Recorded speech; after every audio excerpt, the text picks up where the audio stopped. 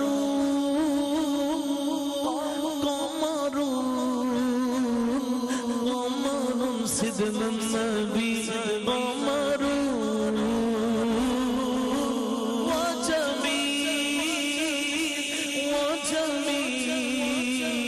وجميل سيدنا النبي وجميل You are the light of all creations. You are the channel of all revelations. You are the path of our salvation. Peace be upon you, my beloved.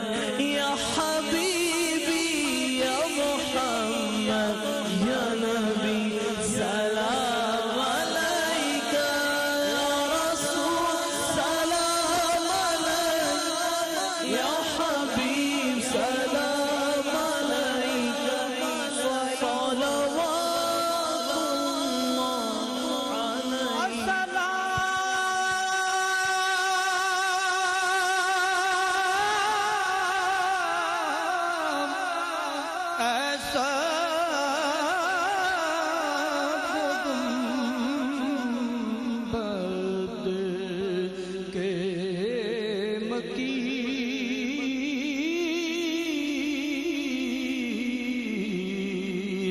السلام رحمت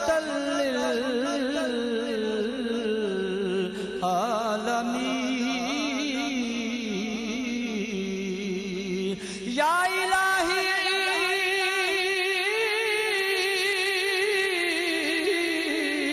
صدقہ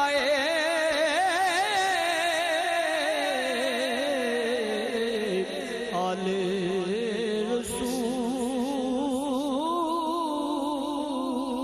رسول یہ سلام عاجزانہ ہو قبول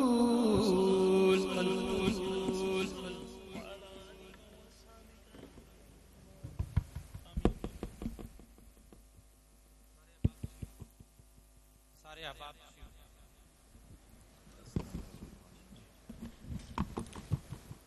حضرات گرامی اب دعا کا وقت ہوا چاہتا ہے اور آج جہاں پر ہم حضرت کلو بابا سرکار رحمت اللہ تعالیٰ علیہ حضرت پیر سید انور علی شاہ رحمت اللہ تعالیٰ علیہ اور حضرت راجہ محمد اکرم شہید رحمت اللہ تعالیٰ علیہ کی اس سال ثواب کریں گے اور ان کے وسیلے سے اللہ کی بارگاہ میں مانگیں گے وہاں ساتھ آج صاحبزادہ راجہ سرفراز اکرم صاحب کی بینوئی جو ہر سال عرس پاک کی ان محافل میں گلاسکو سے تشریف لاتے تھے اماد اختر صاحب مرحوم و مغفور ان کا چیلم کی دعا بھی ہے ان کے لیے دعا فرمائیں بہت کثیر تعداد میں راول پنڈی اسلام آباد میں بر امام سرکار میں مانسر شریف میں کلام شریف پڑھی گئی جو میرے مل کی گئی ہے یہ ایک جو چیٹ ایک بھائی نے دی ہے قرآن کریم فرقان حمید کے 697 ختم شریف مرحوم کے اصال ثواب کیے گئے ہیں اور 6250 مرتبہ سورہ یاسین شریف تلاوت کی گئی ہے، کئی لاکھ مرتبہ پہلا کلمہ شریف ہے، کئی 12 لاکھ مرتبہ آیت کریمہ ہے اور 35,000 مرتبہ سورۃ اخلاص ہے اور 1.5 لاکھ مرتبہ سورہ فاتحہ ہے اور سورہ رحمان 50,000 مرتبہ ہے۔ اللہ تعالیٰ اپنی بارگاہ میں قبول فرمائے۔ سارے احباب پورے اخلاص کے ساتھ دعا فرمائیں۔ حضرت راجہ محمد اکرم شہید رحمت اللہ تعالیٰ علیہ کی بارگاہ میں جس نے ایک لمحے کے لیے بھی حاضری دی ہے، آج وہ اگر دنیا میں نہیں ہے، ان کے درجات کی بلندی کے لیے اور بالخصوص جنہیں راجہ صاحب نے قبلہ فخر اولیاء پیر سید انور علی شاہ رحمت اللہ تعالیٰ علیہ نے اور حضرت کلو بابا سرکار نے اپنے قدموں قبول کر لیا، ان کے قبور یہاں پر مزارات ان کے ہیں، ان کے لیے بھی نقوی صاحب ہیں اور حاکم صاحب ہیں، سب کے لیے دعا فرمائیں۔ میں آپ کی خدمت گزارش کروں گا کہ سارے احباب جتنے یہاں پر موجود ہیں ایک لمحے کے لیے بھی عرس پاک کی محفل میں جو بھائی شریک ہوئے ہیں، ان کے والدین کے ریمین میں سے، بہن بھائیوں میں سے جو بھی دنیا سے چلا گیا ہے، سب کے لیے، وطن عزیز کے لیے، پاک فوج کے لیے، اس ملک کی ترقی اور عروج کے لیے سارے احباب دعا فرمائیں۔ آمین۔ اللہم صلی علی سیدنا و مولانا محمد وعلی آل سیدنا و اصحاب سیدنا و ازواج سیدنا و مولانا محمد وبارک وسلم وصلی علیہ۔ الصلاۃ والسلام علیک یا سیدی یا رسول اللہ، الصلاۃ والسلام علیک یا سیدی یا حبیب اللہ، الصلاۃ والسلام علیک یا رحمت للعالمین۔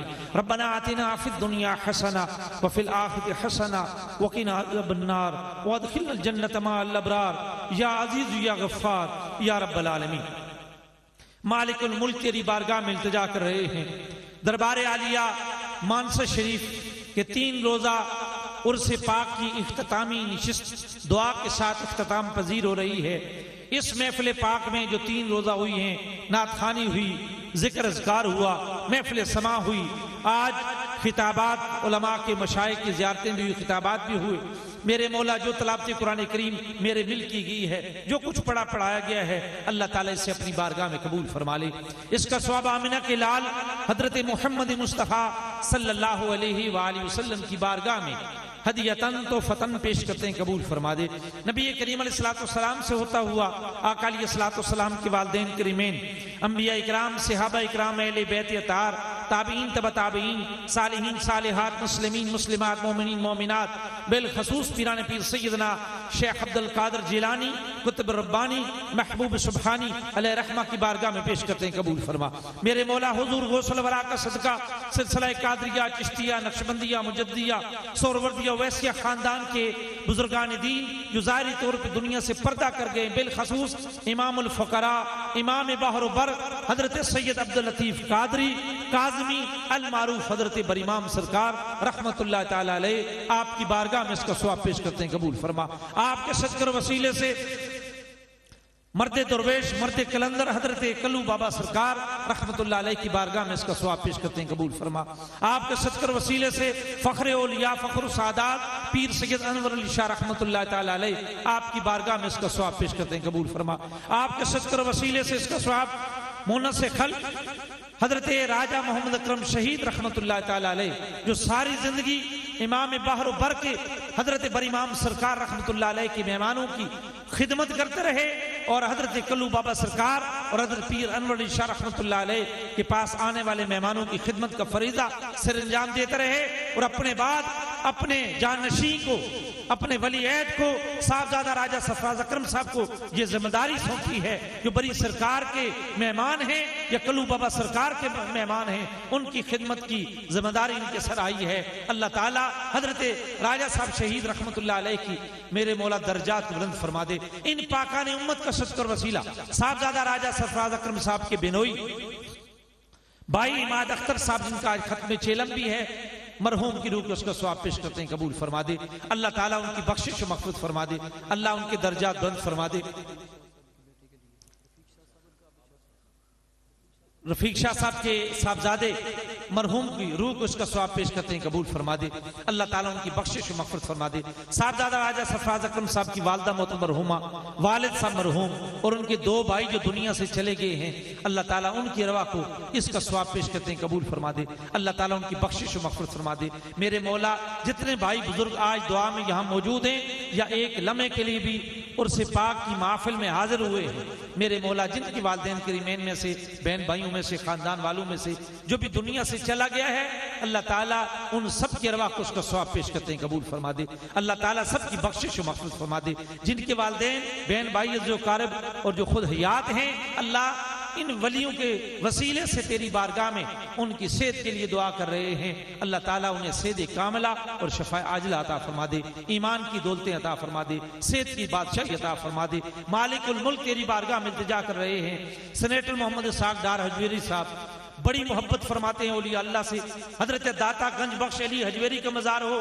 امام بحر بر امام الفقراء حضرت بر امام سرکار کا مزار ہو، یا حضرت راجہ محمد اکرم شہید رحمت اللہ علیہ اور حضرت پیر انور علی شاہ رحمت اللہ علیہ، حضرت کلو بابا سرکار رحمت اللہ علیہ ہوں، میرے مولا بڑی محبت اور بڑی عقیدت کے ساتھ وہاں پہ حاضری دیتے ہیں، اللہ تعالیٰ انہوں نے اور حضرت صاحبزادہ راجہ سرفراز اکرم صاحب نے دنیا میں کروڑوں لوگ جو مسلمان اولیاء اللہ سے محبت کرنے والے بس رہے ہیں، ان کے دل جیت لیے ہیں، میرے مولا انہیں میرے مولا ترقیاں عطا فرما دے، میرے مولا انہیں ترقیاں عطا فرما دے، اور میرے مولا تیری بارگاہ میں التجا کر رہے ہیں، مالک الملک جتنے بھائی یہاں موجود ہیں، ہماری بہنیں مائیں بہنیں بیٹیاں پردے میں موجود ہیں کثیر تعداد میں، اللہ سب کی دلی دعاؤں کو اپنی بارگاہ میں قبول فرما دے، اللہ سب کی حاجتوں کو دور فرما دے، اللہ سب کی تمناؤں کو پورا فرما دے، مالک الملک ہمارے وطن پاکستان کی خیر فرما دے، اللہ تعالیٰ پاک فوج کی حفاظت فرما دے، شہدائے پاکستان کے درجات بلند فرما دے، جو میرے مولا اس مٹی کے لیے شہداء ہو رہے ہیں، شہید ہو رہے ہیں، قربانیاں دے رہے ہیں، اللہ ان شہداء کے درجات بلند فرما دے، ملک کو ترقی عطا فرما دے۔ سینیٹر محمد اسحاق ڈار صاحب نے بڑی کوشش کی اس ملک کی اکانومی کو بہتر کرنے کے لیے، اللہ تعالیٰ اس اکانومی کو بہتر کر دے، پاکستان کو ترقی عطا فرما دے۔ 56 اسلامی ممالک کا میرے مولا پاکستان واحد ایک کی قوت ہے، اللہ اسے سپہ سالار صحیح بننے کی توفیق نصیب فرما دے، قیادت کی توفیق نصیب فرما دے، یا الہی رحم فرما دے مصطفیٰ کے واسطے، یا رسول اللہ کرم کیجئے خدا کے واسطے، مشکلیں حل فرما شاہی مشکل کشا کے واسطے، کربلا حضرت شہید کربلا کے واسطے، الہی پھر دکھا دے وہ مدینہ کیسی بستی ہے جہاں دن رات میرے مولا تیری رحمت برستی ہے، رحمت کل نظر برحال زارم یا رسول اللہ، غریبم بے نوائم خاک سارم یا رسول اللہ، ایمان پہ دے موت مدینے کی گلی میں، اور مدفن میرا محبوب کے قدم بنا دے، وصلی اللہ تعالی علی خیر خلق محمد وآلہ وصحبہ اجمعین۔ خدا کا خاص ایک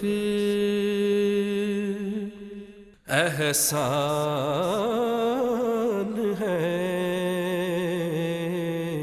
یہ اولیاء اللہ خدا کا خاص ایک احسان ہے،